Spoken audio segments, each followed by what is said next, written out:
but all of that goes back to him having a caretaker, Keisha Kaur, his mental episodes, and what do you mean he's having a caretaker?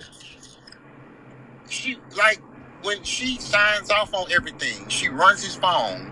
When people call, she decides if he talks on the phone. You didn't see the Breakfast Club interview? Yeah, I did. Yeah. But she said it was only during. I don't know. It was a little bit. Man, listen, bro. Listen. So you think Gucci is slipping now because, he's letting his woman run his life. She's answering the phone. She's probably packing him lunch, sending him to meetings. Man, listen. The old Gucci that everybody know would have did, I think, in my opinion, would have did everything in his power for these charges not to be brought or whatever. I think Keisha Kaur played a major role in this indictment, enforcing it. I do know the undercover officer that was Gucci's bodyguard. He was the one that went, that started this whole domino effect. Wait. Break that down. So because Gucci when Gucci got robbed, Gucci got a bodyguard, which is an off-duty police officer. Okay. And best bodyguards to have too, by the way. Yeah, for sure. When you're not doing crime. Exactly. So with that being said, when he was in there when it popped off, and he reached for his shit, but street niggas had the ups on him, and when the charges didn't come immediately, me and a few of my guys, Go Slow, Prince, and shit, and said it, we was under the impression that the security, that the office, that the bodyguard was gonna keep it G on the strength of Gucci. You know what I'm saying? Him and Gucci probably had a bond. Is that even possible though, right?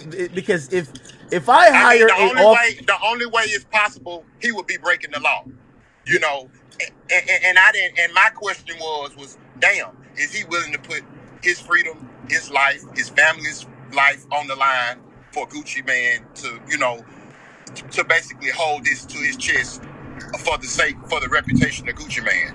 I didn't think so. Okay, so you are in belief, and you just gave us some new information here. So chat, it looked like we're getting some inside information. This case, because when we watched the whole thing, we're like, damn, if they got fingerprints, they must have went the next day or the day after. Like, you can't come back 2 months and get some fingerprints. It don't work like that. So now you're giving us some info that Gucci probably went there with a bodyguard, and that bodyguard was he's basically police, right? So yeah, it wasn't no probably to it. This is all fact. Okay, so he's an off-duty police officer. However, even if he's off-duty and a crime like that happens, you're risking your whole livelihood by not reporting it, by not doing what you are sworn to do, and it's a judge of your character. Even though you're off the clock, you're still a policeman. Yeah, and he could have went to jail for that.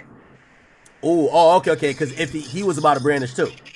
Yeah. He could have, like, the police officer could have went to jail too. Not that because he upped his gun, but if he wouldn't have, police officers, they have a sworn duty to, report, protect, serve, all that shit. So if he wouldn't have reported that crime, a crime that serious, at minimum, he would have got, failure to report a felony and, all of those goof-ass charges and shit they be having.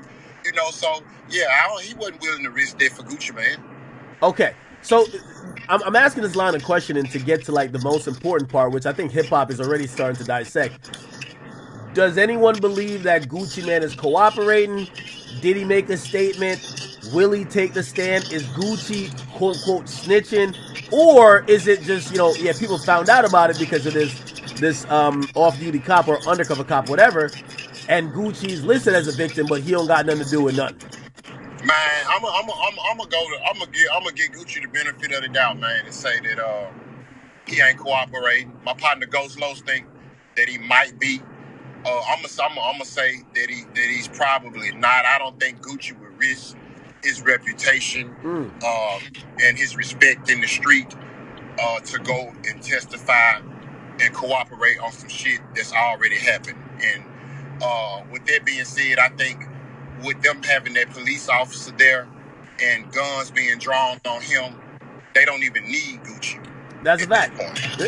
Listen, that's a fact. Yo, You know, Chad, I so keep telling y'all the best security guards to get is the police. Like, you know what I mean? You don't got to make the report. He's going to do it for you. Oh, exactly, you know what I'm saying. So Gucci could be a slime ball, and in the background telling the police officer, man, go ahead and report that, man. You know what I'm saying? True. You know, yeah, you know, fuck them niggas. I can't do it, but you know, you're an officer of the law. Go ahead and do it. So he could be doing that. But far as him putting his John Hancock on it and saying, nah, I don't think Gucci did that. Interesting. Okay, so I don't know if you heard the whole sequence of how it went down. I was surprised, and you tell me if you're surprised. You probably know him a little bit better.